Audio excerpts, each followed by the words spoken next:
Hi everybody. For this week's SEL tip of the week, I wanted to share a tip in regards to routines and procedures and making sure that students know what the direction or expectation is at that time.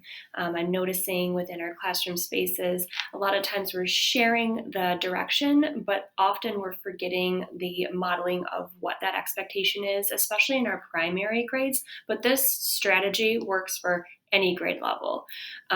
So really you're doing a talk aloud or think aloud as students are doing whatever direction is that you give them. And also you can, after you model for them and explicitly teach them what those steps are, then having a particular student then follow those steps, then allow that to expand out to a small group, and then eventually your whole class. So this can be, just for as an example, if you're having them complete an assignment and having them turn in their work in a particular space or place, you might be saying typically, okay, students, finish up your task, please put that and turn in your work, and then being ready to learn.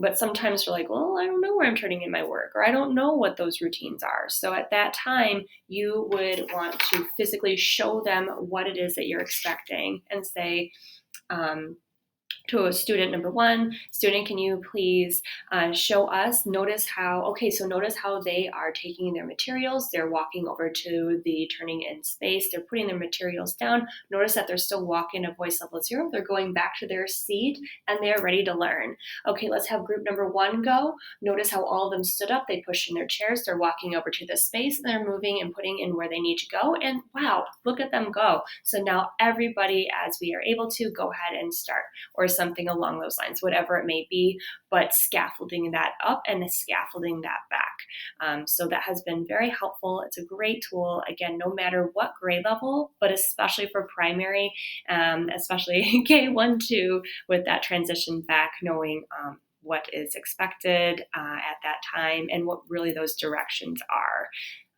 If you want me to come in and model and share this resource or tool within your classroom, let me know. Feel free to complete a SEL coaching request form or email me, and I hope you have a wonderful week.